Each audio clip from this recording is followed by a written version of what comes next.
안녕하세요. 똑똑한 노트비의 제임스입니다. 요즘 기초연금에 대한 영상을 올려드렸는데 정말 많은 분들이 댓글로 응원해 주셔서 큰 힘이 되었습니다. 제가 영상을 올려드리는 이유 중 하나는 대한민국의 어르신들께서 더 이상 노후를 걱정하지 않고 보다 행복하게 살아가시기를 바라는 마음에서입니다. 고령화 사회로 급변하고 있는 시점에서 노인복지는 꼭 중요하게 생각해야 할 부분이라는 점을 함께 공감해 주시면 감사하겠습니다. 중위소득의 어르신들이 겪고 있는 복지정책의 문제점들이 하나씩 해결될 때 비로소 정말 어려운 분들의 복지도 함께 좋아질 것이기 때문입니다. 내가 힘들기 때문에 너도 힘들어야 한다는 마음보다는 모두가 함께 행복한 복지국가를 이루어 나간다는 생각으로 동참해 주시길 부탁드리겠습니다. 오늘은 말도 많고 탈도 많은 국민연금으로 인해서 발생하는 여러 가지 문제점들을 구독자 부부의 실제 상황을 짚어가면서 자세히 들여다보려고 합니다. 여러분들의 상황과 비교하시면서 마지막까지 잘 들어보시면 많은 도움이 되실 것이라 생각합니다. 먼저 질문하신 분의 상황을 들어보겠습니다. 저희는 서울에 거주하고 있는 부부 가구이며 현재 살고 있는 공시가 9억 2천만 원 아파트가 재산의 전부입니다. 소득은 남편이 공공 일자리를 통해서 받는 수입 25만 원이 전부입니다. 다행히 내년부터 국민연금 84만 원을 받을 수 있고 직장에 다니는 아들의 건강보험 피부양자로 등록되어 있어서 건보료는 내지 않고 있습니다.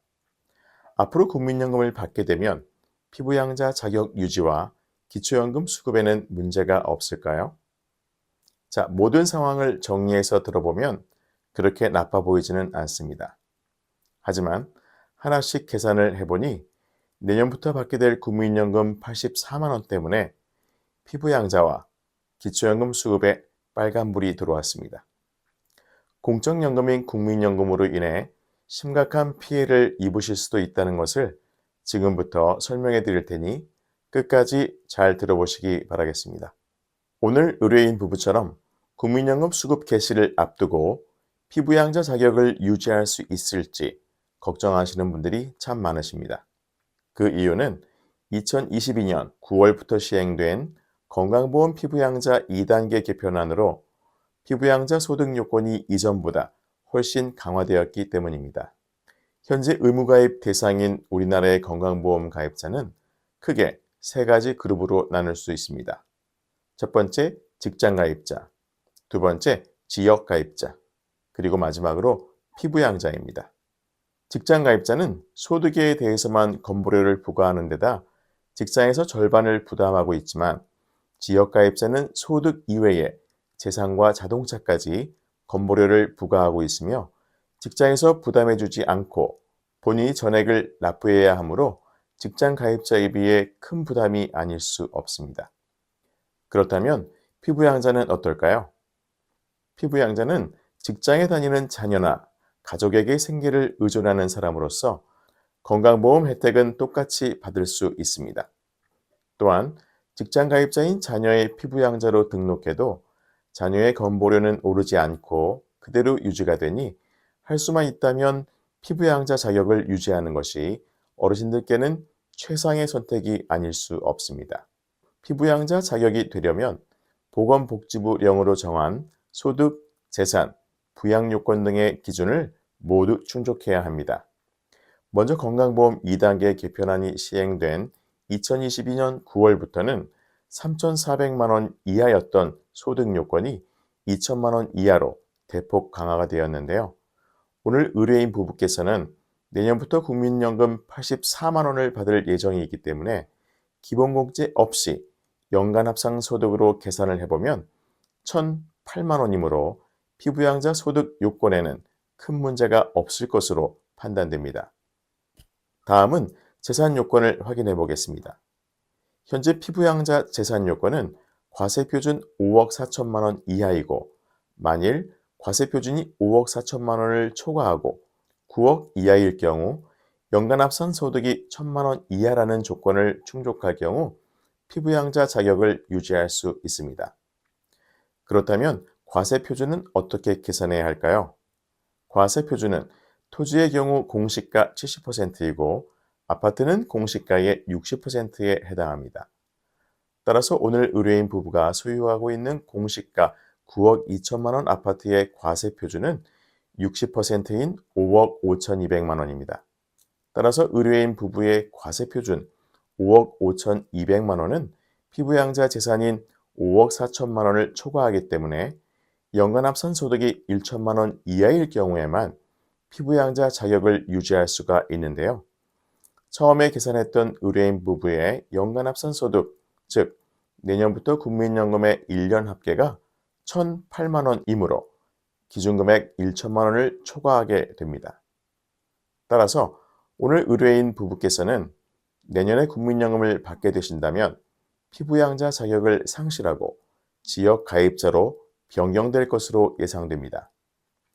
그렇게 된다면 지역건강보험료를 매달 수십만 원씩 납부하게 될 것이므로 상당한 불이익이 초래가 될 수 있습니다.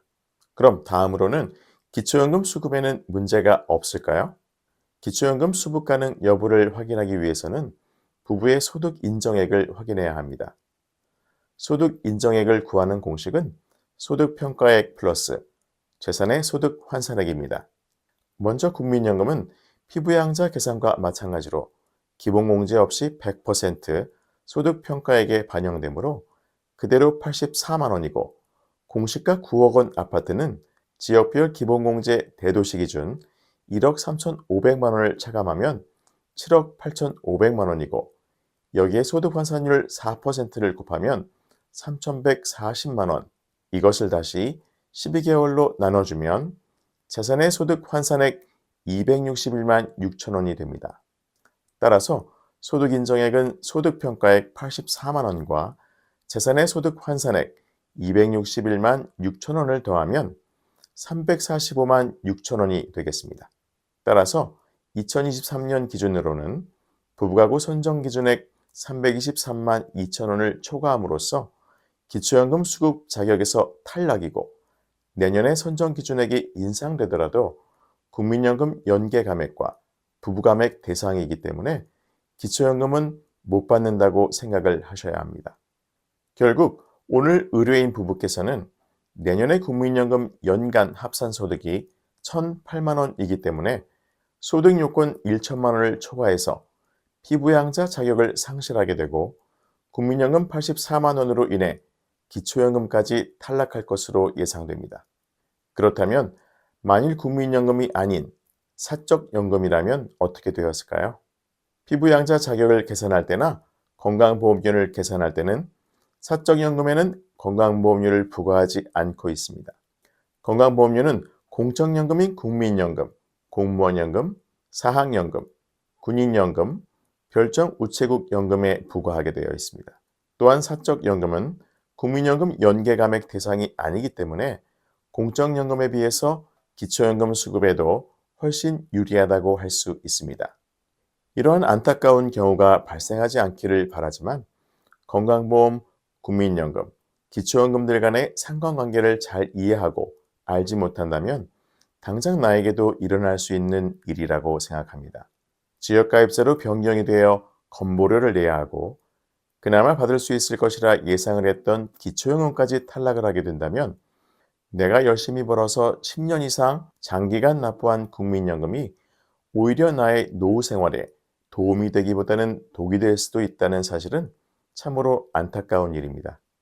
앞으로 국회에서는 이러한 문제점에 대한 논의가 충분히 이루어져야 할 것이며 불합리한 감액제도 먼저 개혁이 되어서 소중한 국민의 재산이 낭비가 되는 일이 없도록 해야 할 것입니다. 오늘도 끝까지 함께 해주신 여러분들께 진심으로 감사를 드리면서 지금까지 똑똑한 노후TV의 제임스였습니다. 감사합니다. 좋아요, 구독, 그리고 알림과 공유를 통해서 새로운 소식을 받아보시기 바랍니다.